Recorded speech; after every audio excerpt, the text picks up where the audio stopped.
Salut les Anacalypsiens, bienvenue dans cette nouvelle vidéo d'Anacalypsie. Donc aujourd'hui on se retrouve pour l'épisode 5 de koh. Voilà, avec un épisode plutôt bon, malgré le final, pas le final de l'épisode en lui-même, mais plutôt le teaser qu'il y a pour l'épisode suivant.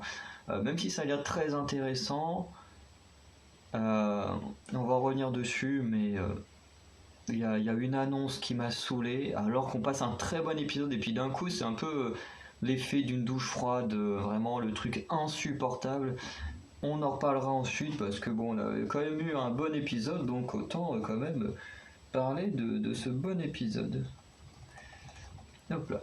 Du coup, d'abord, on a l'épreuve enfin, pas l'épreuve d'abord, mais la construction des radeaux, puisque comme on le sait, on va avoir l'épreuve des radeaux, qui est une épreuve que j'attendais de voir comment ils allaient la faire. On reviendra dessus juste après, mais j'ai été très content de ce qu'ils ont fait. Du coup, pour cette construction des radeaux, chez les jaunes, on passe un tout petit peu de temps. C'est pas très rare, enfin, on passe pas beaucoup de temps chez eux à regarder ce qu'ils ont fait. En gros, on nous dit juste globalement que Bastien gère tout ce qui touche au nœud et qu'on voit qu'il sait très bien ce qu'il fait. Alors, ça a été fait juste après un petit truc qui est passé chez les rouges, sauf que je vais directement faire après le gros pâté de ce qu'il y a chez les rouges. Mais globalement, dites-vous que c'est fait en parallèle avec ce que Maxime fait au niveau des nœuds chez les rouges, et que du coup, quand on arrive chez les jaunes, on nous dit regardez, Bastien, lui, il les fait très bien, il sait très bien les faire, il gère hyper bien le truc, voilà. Et en plus, les jaunes ont un fonctionnement très différent, c'est qu'au lieu de ne suivre qu'une seule personne qui dit voilà, moi je sais, on fait comme ça, les jaunes, eux, ils s'accordent tous. Enfin, ils s'accordent tous à dire voilà, on fait comme ci, on fait comme ça, on est une équipe, on fait les choses en équipe. Même si au final, ils auront plus ou moins la même pirogue et le même radeau, même si d'un côté c'est plus ou moins géré par une ou deux personnes et que de l'autre côté c'est géré en équipe. Le résultat final des radeaux et des pirogues qu'ils ont fait est plus ou moins le même. Donc, au final, ça n'a pas changé grand chose, mais il y a quand même une façon de travailler qui est très différente.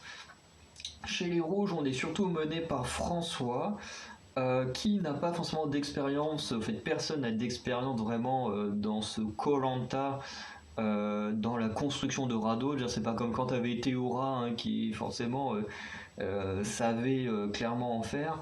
Là, on n'est qu'avec des gens qui ne savent pas comment faire, mais François il dit voilà, moi j'ai beaucoup ramé, été sur des pirogues, voilà, il a pu observer pendant tous ces temps-là, même si c'est pas fait, enfin, même si c'était pas vraiment exprès qu'il observait, mais il a quand même pu en voir des pirogues, des radeaux et tout ça, donc il sait à peu près la forme que ça a, et du coup il se sert de cette expérience-là pour mener un peu la barque. À côté de ça, Jean-Charles, il n'est pas trop emballé par ce que François dit, mais pour pas trop se mettre en avant ou en danger notamment, il va laisser François faire, il va suivre le groupe. Et ensuite, on arrive à Maxime qui je pense peut être une déception pour beaucoup de gens. Maxime qui dit qu'il fait de la voile, tout ça, qui va gérer les nœuds parce qu'il connaît bien les nœuds et tout ça. Et au final, on va se rendre compte qu'en fait, il n'arrive pas à faire les deux, quoi, qu'il galère totalement. Vraiment, c'est du gros n'importe quoi. Il y a même Ambre qui remet beaucoup en question, ça m'a beaucoup fait rire. Parce qu'à un moment, elle dit un truc de coup, ouais, le mec, il arrête pas de dire qu'il fait de la voile, qu'il est souvent en mer avec son bateau, machin. En tout cas, il doit pas sortir si souvent que ça son bateau, parce que le mec, il galère à faire des nœuds, ou un truc du genre, ouais, il doit souvent perdre son bateau. Enfin, elle a sorti plein de trucs comme ça. Enfin, c'était vraiment hilarant. Moi, j'ai beaucoup aimé Ambre dans cet épisode. Et à un moment, il dit ouais, mais faut mouiller la corde. Alors ça, je sais pas si s'il faut vraiment pour faire les nœuds mouiller la corde ou avoir la corde à sec. Je sais pas trop si c'est une vraie technique. Mais lui dit ça et puis il est là en mode ouais bah oui non je sais pas bah vas-y comme c'est toi la pro on fait comme ça. Enfin le mec il a hyper mal pris la réflexion et tout alors qu'il est censé connaître comme il est censé avoir un bateau. Enfin bref. Dit gros n'importe quoi. Moi j'avoue que Maxime je l'avais aucune attente de lui, de toute façon j'avais aucune attente d'aucun aventurier. Je commence à avoir mes petites préférences, il y a 2 aventuriers en particulier que j'aime beaucoup, et un aventurier qui me fait marrer, donc on va dire que je l'aime bien, même si bon, s'il se fait éliminer ça me peinera pas tant que ça, mais j'avoue qu'avoir des gens qui me font rire, c'est très rare à koh, donc c'est plutôt pas mal. On dirait que c'est un bon point pour eux. Et, euh, et du coup, après ça, on a Géraldine, du coup, qui n'a rien à voir avec les bateaux. Vraiment que dalle, hein. La meuf, elle fait. Enfin, elle n'est pas vraiment dans. Enfin, c'est globalement de l'immobilier, quoi. Elle vend des biens. Enfin, je crois qu'elle rachète et revend des biens, un truc comme ça. Donc, vraiment, rien à voir avec les bateaux et tout. Et en plus, je suis une mère qui vit avec ses enfants et tout. Un peu le cas de toutes les familles, voilà, avec les enfants qui sont dans leur chambre à jouer aux jeux, des trucs comme ça. Et puis que tu l'appelles 1 milliard de fois qui viennent pas. Enfin, je veux dire. Donc le Medan Akalypsi, notre mère elle connaît très bien ça, hein.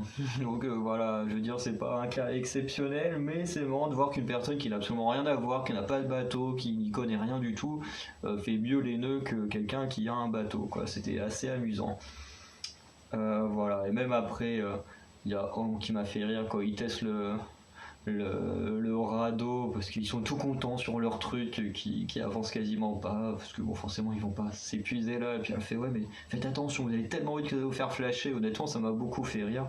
Euh, je pense que c'est quelqu'un ou le genre de personne avec ce caractère-là avec qui moi je m'entendrais super bien sur un koh parce que les gens qui comme ça qui arrivent à rigoler, à faire des blagues alors que t'es dans une galère pas possible où tu manges rien, t'es tout le temps fatigué et tout. Donc vraiment ce genre de personnes, moi c'est vraiment ceux avec qui je m'entendrais le plus ou avec qui j'aurais plus envie d'aller vers ces gens-là parce que clairement tu passes des meilleurs moments avec des gens comme ça qu'avec des gens qui font la gueule ou qui passent leur temps à dormir quoi. Du coup, les preuves de confort qui sont les radeaux, on nous dit que la malédiction pour le perdant ce sera d'avoir un malus pour l'épreuve d'immunité. Et le confort, c'est un kit de pêche plus du poisson pour toute la tribu. Enfin, toute la tribu qui gagne.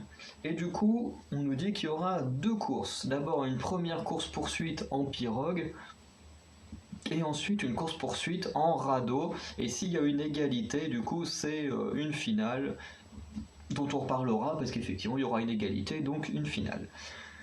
Du coup, la première course-poursuite, elle est en pirogue. Et du coup, on a les jaunes qui vont se tromper de côté. Alors, j'ai pas trop compris en quoi ils se sont trompés de côté. Ou peut-être qu'ils n'ont pas passé parce qu'ils doivent contourner des bouées pour faire il y a un truc en forme de ovale, ils doivent contourner les bouées puis rattraper l'autre, retirer le drapeau. Enfin vraiment la meilleure version de l'épreuve des radeaux selon moi. Vraiment ce mode de course poursuite c'est vraiment moi ce que je préfère dans les radeaux parce qu'ils ont tenté d'autres choses, hein. C'est bien d'avoir tenté d'améliorer, mais le truc là où il fallait passer par les petites portes et tout, j'avais trouvé ça pas terrible. L'autre épreuve des radeaux où il fallait passer, puis tu cassais des trucs quand tu passais enfin, casser des trucs au-dessus de toi quand tu passais sur le passage, bah, pareil, je trouve pas ça ouf quand l'épreuve des radeaux, parce que bah, si tu te trompes jamais, bah, celui qui est plus rapide il gagne direct, quoi. Donc voilà, et vraiment la course-poursuite, vraiment moi j'adore parce que on a eu de très belles courses. À part la première course, parce que comme je disais, les jaunes, Denis nous dit, se sont trompés de côté, alors j'ai pas compris, enfin je comprenais rien, moi j'ai l'impression qu'ils étaient plutôt bien, mais bon, apparemment ils allaient pas dans le bon sens. Du coup, les rouges vont très vite les rattraper et vont gagner la première manche. Ensuite, dans la deuxième manche, c'est la course avec les radeaux. Pour les radeaux, on a les jaunes cette fois qui vont gagner avec une très belle course. Je crois qu'ils ont quasiment chacun eu le temps de faire quasiment un tour complet. Putain, je suis désolé si vous m'avez vu bugger, c'est parce que mon écran il a bugué, je sais pas trop ce qui se passait. Mais des fois il me fait ça. Il fait ça quand il est un peu fatigué le téléphone. Et en fait, ils ont quasiment fait un tour complet du ovale alors qu'il y a plus de 100 mètres de périmètre, non de diamètre. Du coup, ça fait qu'il faut quand même faire plus de 100 mètres comme ça. 100 mètres comme ça, c'est très épuisant. En plus, l'eau elle est insupportable, vraiment, on les voit qui galèrent à mort, parce que des fois l'épreuve des radeaux elle est faite sur une mer assez calme et tout, là elle est pas calme du tout, ils galèrent vraiment, ça devait être hyper dur comme épreuve. Et on a Jean-Charles chez les Rouges qui va être beaucoup critiqué pour ne pas ramer comme il faut, ne pas suivre les conseils des autres comme il faut, sauf qu'il comprenait pas vraiment ce qu'il fallait faire quand les autres lui disaient. Et ensuite, pour la finale, c'est simple, il faut choisir ces 4 aventuriers, qu'à chaque fois il y a 2 gars et 2 filles, c'était sur la pirogue et ensuite sur le radeau. Là, ils peuvent rechoisir comment recomposer le quatuor pour la finale, et en plus, ils peuvent choisir leur bateau. Les deux vont choisir la pirogue, mais on aurait très bien pu avoir un duel pirogue contre radeau, ce qui aurait pu être amusant aussi. Mais au final, ils ont chacun choisi le radeau. Et pareil, on a eu à nouveau une très très belle course qui était plutôt serrée pendant toute la première partie, sauf qu'il y a un moment, comme je disais, le terrain entre guillemets fait une forme de ovale. Du coup, pour tourner, il faut faire un virage serré.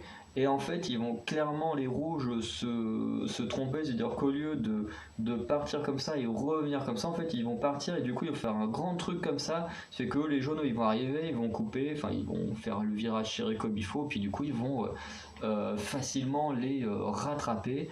Et du coup, bah, les jaunes remportent l'épreuve de confort, du coup, n'auront pas de malus et en plus récupèrent le kit de pêche et du poisson qu'ils vont pouvoir manger, kit de pêche qui va servir à rien parce que pour l'instant, que ce soit les gars ou les filles qui ont tenté, personne n'a ramené de poisson.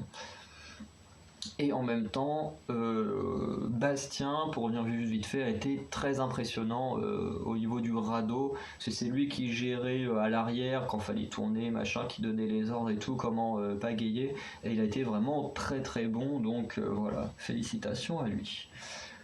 Donc après, comme d'habitude, un peu ce qu'il y a entre deux, à part si ça parle de stratégie, je reviens pas trop dessus. Je sais que d'autres youtubeurs vont le faire, donc j'ai pas besoin de le faire.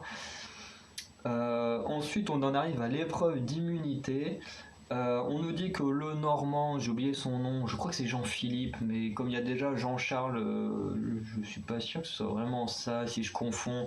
Sans plus, il y a les noms de Pékin Express, un certain nombre de Pékin Express que j'ai en tête, donc j'ai peur de tout mélanger. Mais bref, je sais que le gars c'est le Normand, donc voilà.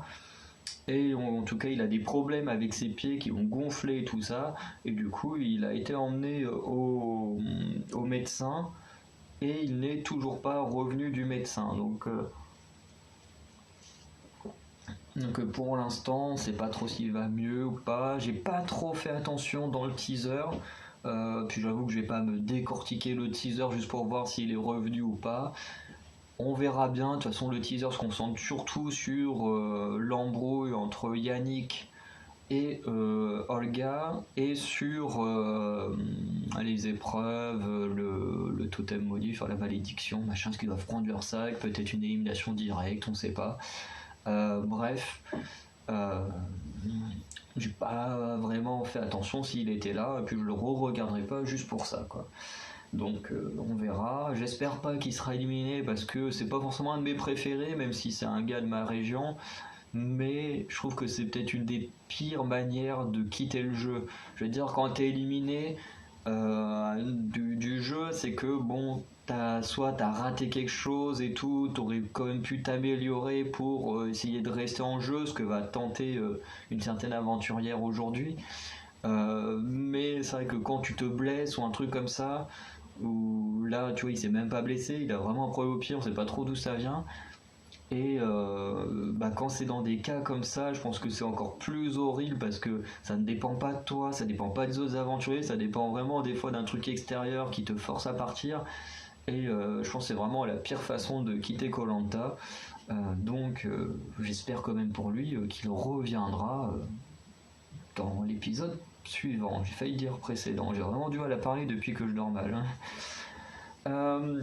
L'épreuve du coup d'immunité était assez intéressante, suffisamment bien faite pour que l'équipe qui a un malus puisse revenir dans le jeu et tout ça. Puisque l'épreuve en gros nous dit il faut former une fresque avec 6 bandes en tissu qui forment un lézard. Et du coup, les bandes sont sur une nasse en pleine mer, et du coup, va falloir former 3 groupes. Parmi ces 3 groupes, il y aura un premier groupe composé de 2 ou 3 personnes. Attends, ils font 3, 6, 7, 8. Ouais, c'est ça. Donc, 3 personnes de mémoire qui vont à l'eau pour attacher une corde à la nasse, puis détacher la nasse qui est attachée avec des trucs, enfin des cordes dans l'eau et tout ça.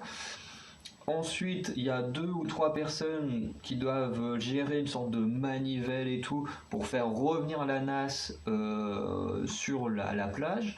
Ensuite, ils doivent ramener les tissus au niveau de la grande structure où se trouvent 2 personnes qui, elles, du coup, vont récupérer les grands trucs en tissu et devront, du coup, remettre les bandes comme il faut pour former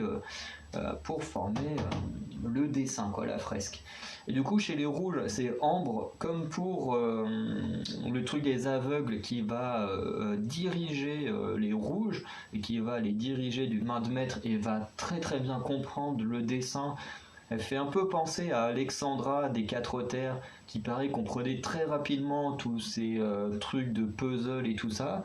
À voir la semaine prochaine, il y a l'air d'avoir un grand truc arrondi je sais pas si vraiment c'est de la pierre, mais en tout cas avec un petit style en pierre. Et vraiment il y a une grande arche, puis ils vont devoir pareil former un truc en rajoutant des pièces dessus. On verra si Ambre, si elle n'est pas exemptée d'épreuves.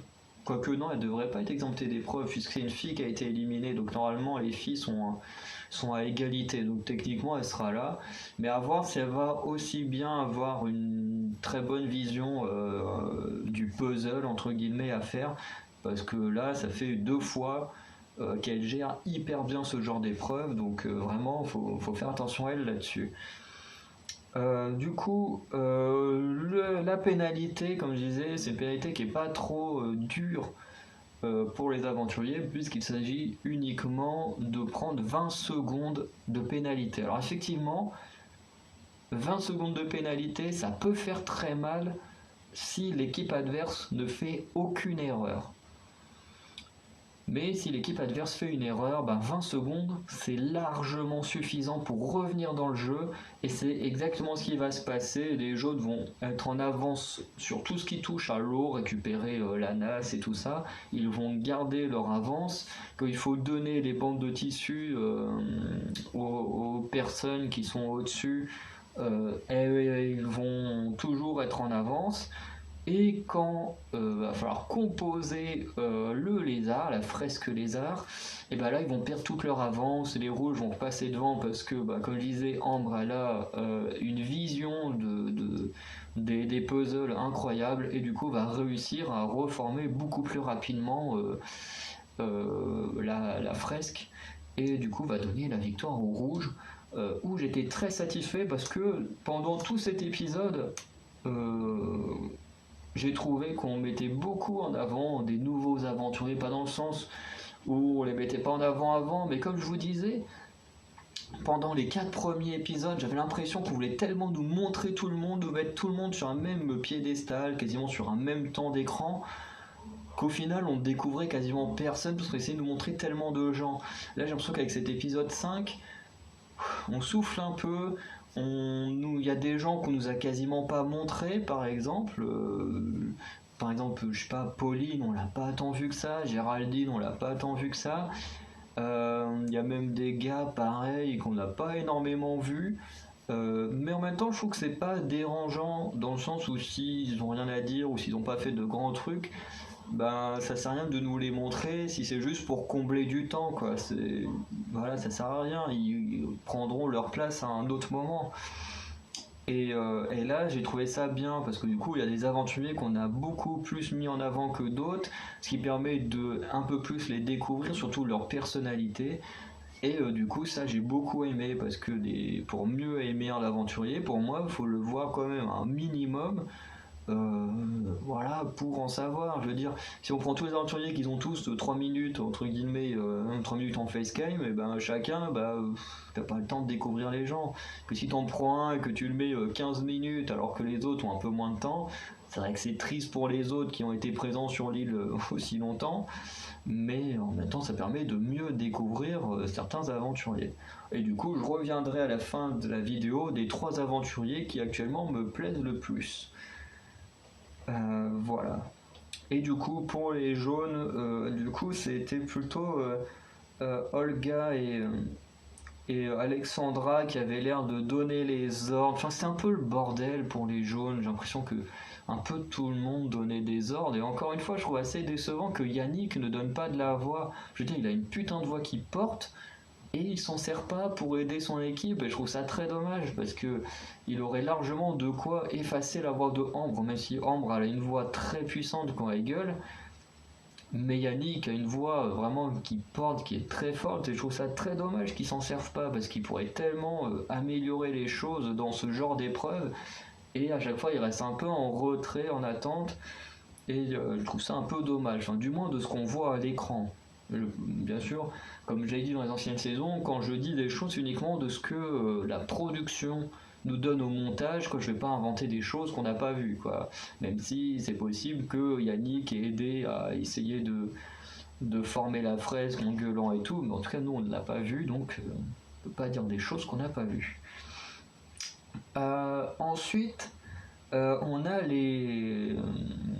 du coup les jaunes qui doivent aller au conseil, et vraiment j'ai été consterné, mais en plus il s'est passé 2 choses, un truc qui m'a saoulé et un truc que j'ai adoré.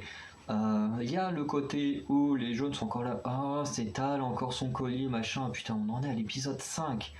On a l'épisode 5 et les putains de jaunes croient encore en ce collier d'immunité, mais vraiment, c'est du gros n'importe quoi, mais en plus, honnêtement, j'ai rien contre Seta, hein. Elle est très cool, elle est gentille, voilà, elle mériterait pas d'être bâchée et tout, mais honnêtement, je ne comprends pas les gens qui disent que ouais, Seta, elle bluffe super bien, machin, parce que elle fait aucun bluff. Alors oui, au 3e jour, elle a bluffé pour sauver Céline.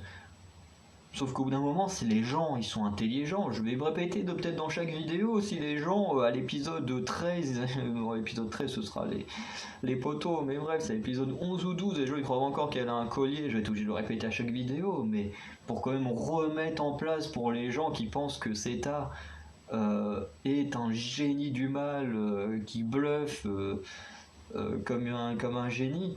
Et c'est pas pour rabaisser Seta, hein. Je suis très content que Seta elle aille aussi loin avec un bluff aussi pourri, hein. Mais il faut quand même se rappeler, hein, que quand tu es en danger, tu joues ton collier d'immunité, hein. Elle a bluffé en disant que Céline avait un collier d'immunité. Si Céline avait vraiment un collier d'immunité, elle l'aurait joué au lieu de se faire éliminer comme une merde. Faut vraiment que les gens ils réfléchissent un peu à ça. Et ensuite, les gens qui disent ouais peut-être elle l'a donné à Seta, bah oui c'est vrai que quand tu sais que t'es la cible à abattre ou tu donnes ton collier aux autres, c'est vrai que c'est très logique. Enfin bref, il y a vraiment rien qui va, surtout qu'en plus Seta, elle elle bluffe pas du tout. Parce que quand les gens lui ont posé des questions la semaine dernière ou il y a 2 semaines, elle a jamais forcé à bluffer. Tu sens en mode ouais non bah, je sais pas de quoi tu parles. Enfin elle donnait aucune indication. Elle a pas dit oui j'ai un collier, elle a pas dit non j'ai pas de collier. Elle était plus dans le vague, et c'est les gens qui ont interprété le fait qu'elle ne veuille donner aucune information comme le fait qu'elle avait un collier d'humilité, mais à aucun moment elle a bluffé. Si elle avait vraiment bluffé, elle aurait dit il y a 1 semaine ou 2 semaines, elle aurait clairement dit oui j'ai un collier d'immunité et voilà. Que là elle ne bluffe même pas, c'est juste les gens qui se font des idées sur le fait qu'elle a un collier ou non. Voilà, parce qu'à aucun moment elle a bluffé. Voilà. Et Et voilà, c'est pour ça, je trouve ça débile que les gens ils y croient encore, parce qu'au bout d'un moment ils y croient encore, parce qu'au bout d'un moment, si Céline avait été enfin, comme Céline savait qu'elle était en danger dès le début, elle aurait joué le collier si on avait vraiment un de Codan. Faut que les gens ils arrêtent de penser à ce que le collier existe encore, enfin c'est ridicule. Honnêtement, c'est ridicule, hein. Je suis désolé pour les jaunes, je suis désolé pour Céline, enfin pas Céline, pour Zeta.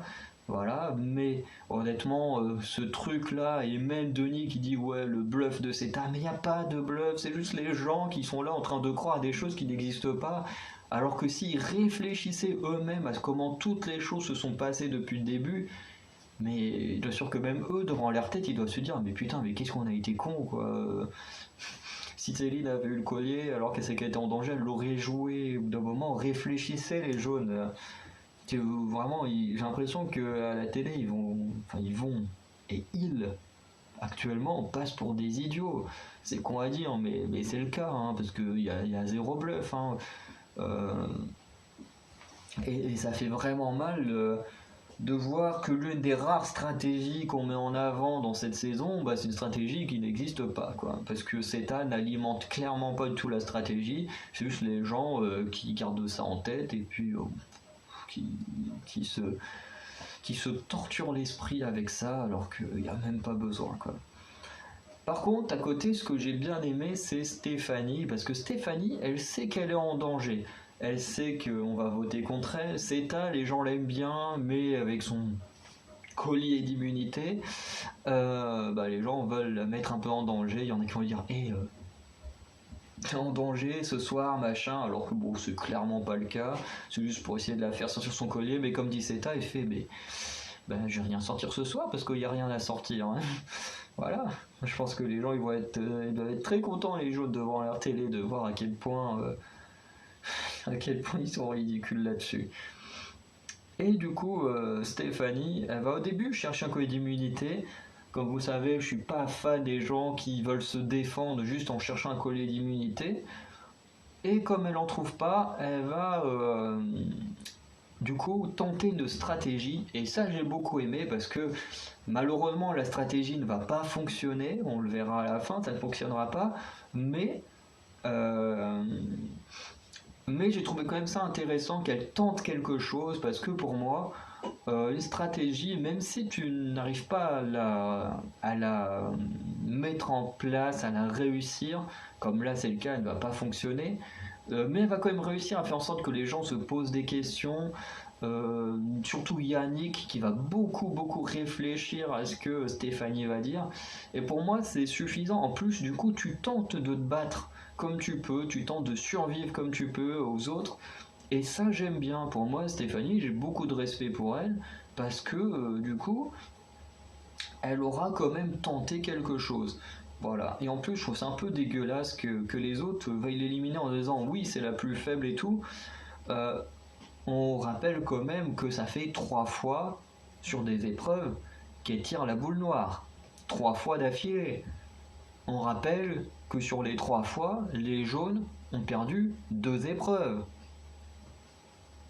Est-ce que c'est vraiment de la faute à Stéphanie, en sachant que sur les 3 fois, sur les 3 dernières épreuves, ils en ont gagné qu'une sur 3, et que du coup ils ont eu 2 défaites en sachant que Stéphanie était pas là, donc est-ce que c'est vraiment elle la plus faible? Mais vraiment, c'est une question qu'on peut se poser, parce qu'ils sont tout le temps là, oui, c'est elle la plus faible, mais en même temps, elle tire tout le temps la boule noire, elle peut même pas prouver si elle est vraiment à la hauteur des autres. Et en plus, même du coup, en tirant la boule noire, les autres n'arrivent pas à gagner. À part l'épreuve de confort, mais sinon, ils n'ont jamais réussi à gagner.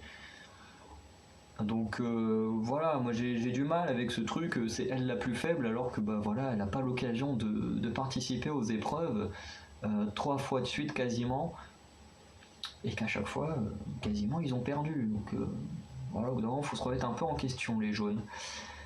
Mais du coup, la proposition de Stéphanie est simple. Il y a un trio d'ex-bleus, pourquoi pas détruire les ex-bleus. Aussi simple. Comme elle dit, on veut détruire Alexandra, Colin et Olga parce qu'ils sont hyper soudés. Même au conseil, il va le dire, vous êtes hyper soudés, vous êtes tout le temps ensemble, machin, vous passez beaucoup de temps ensemble, et c'est très bien pour vous. mais vous êtes trop dangereux. Et effectivement, des trios, des quatuors comme on a eu, je sais plus, les armes secrètes là, effectivement, c'est beaucoup trop dangereux pour la suite. Et du coup, là où elle a raison, c'est qu'à un moment donné, il va falloir effectivement détruire ce truc. Il va absolument falloir détruire le trio, parce que si le trio il va trop loin, ça va être foutu après, et les gens pourront plus s'en débarrasser. Et celui qui va beaucoup y penser et qui va dire des choses bonnes, même si je suis pas du tout fan de ce gars-là, c'est Yannick. Parce que j'ai vraiment du mal avec lui, honnêtement, mais il ne dit pas que des conneries, il dit des choses très intelligentes. Et notamment, il va dire que, en fait, en pensant à leur futur en équipe, en fait, à leur futur dans l'épreuve, comme il dit, pour l'instant, on doit réfléchir au système de groupe pour aller jusqu'à la réunification, essayer d'être les plus nombreux possibles. Mais le problème, c'est qu'en se protégeant pour aller à la réunification en étant plus nombreux, c'est qu'on protège le trio.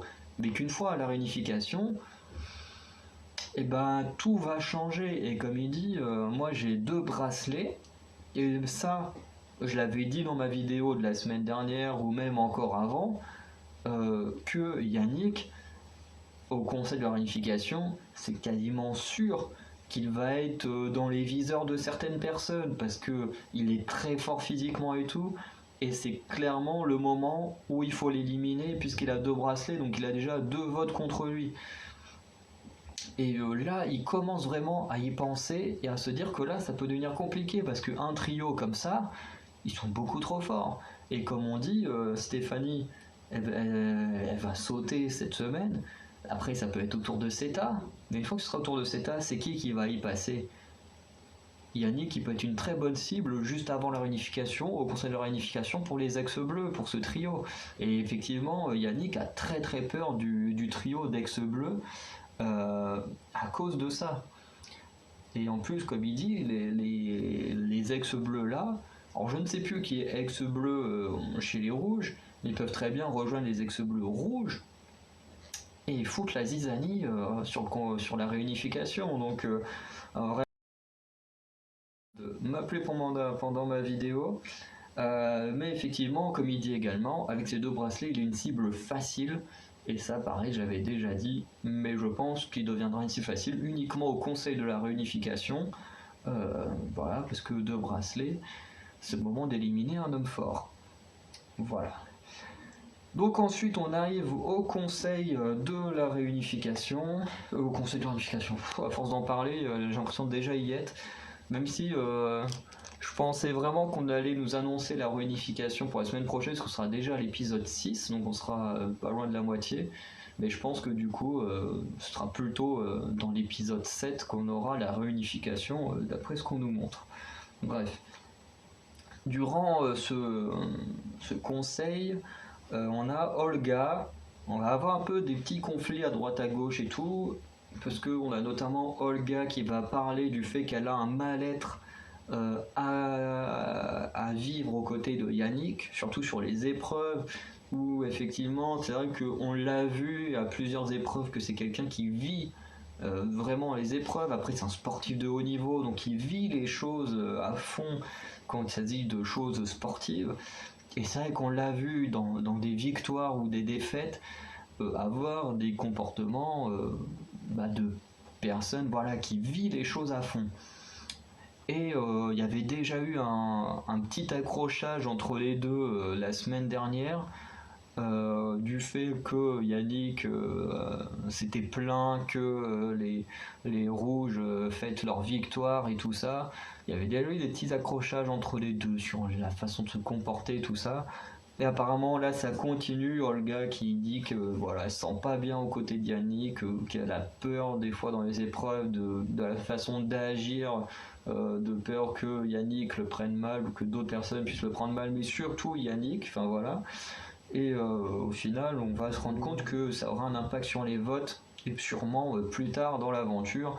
Mais en tout cas, le conflit qu'il y avait entre Alexandra et Benjamin, à mon avis, est en train de reprendre, mais entre Yannick et Olga, je pense que ces deux-là, s'ils ne discutent pas comme il faut, ça va vite partir en vrille. Et comme on a Yannick qui dit clairement voilà, moi je retiens les choses, je n'oublie pas ce qu'elle a dit, on sent que Yannick lui il va pas pardonner, il va être dans de la rancune et tout.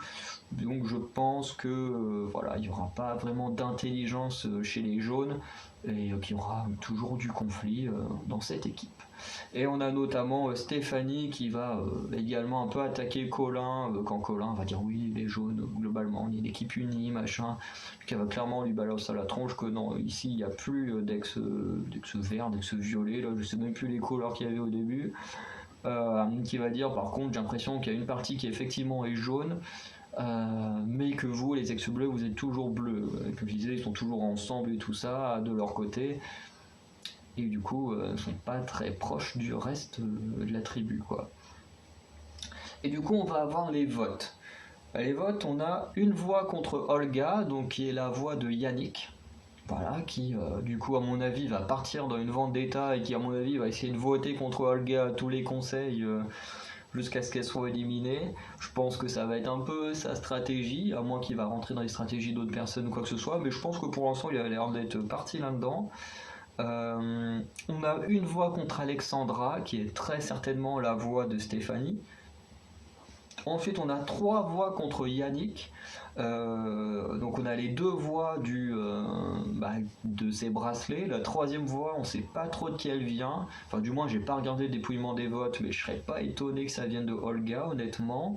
Sachant que les deux ont l'air de plus pouvoir vraiment se blairer. Une voix contre Seta, pareil, je ne sais pas trop qui a voté contre Seta. Sûrement Alexandra. Ouais, sûrement Alexandra, vu que c'est son idée à la base de faire peur à Seta, donc je sais pas trop. Et ensuite on a 5 voix contre Stéphanie, et c'est là où quand on voit les voix, parce que Seta elle a aucun intérêt à voter contre Yannick. Alexandra, de toute façon c'est quasiment sûr que c'est Stéphanie qui a voté contre. Olga, c'est sûr que c'est Yannick. Donc Seta a sûrement voté contre Stéphanie, donc ouais, voilà. Heureusement qu'elle s'est pas mise à chialer, parce que j'aurais envie de lui botter le cul comme Stéphanie au début de l'aventure. Parce que vraiment, les gens, quand ils votent contre quelqu'un d'autre, qu'après ils chialent en mode oh là là, j'ai voté contre toi, alors qu'il y avait des solutions pour s'en sortir. Voilà, parce que rien que là, hein, Seta, elle votait Yannick au lieu de Stéphanie. Déjà ça faisait une égalité et on repartait entre les deux. Donc il y avait largement de quoi trouver des moyens de s'en sortir, et au final Seta a juste éliminé sa pote, quoi. Et voilà, bah du coup, comme je disais, ouais, Stéphanie éliminée parce que personne n'a suivi sa stratégie. Et en plus, je m'en suis douté. Dès que j'ai vu le vote de Yannick contre Olga, je me suis dit ok, c'est foutu, ça va être un gros bordel le résultat des votes. Et du coup ça a été un gros bordel. Du coup,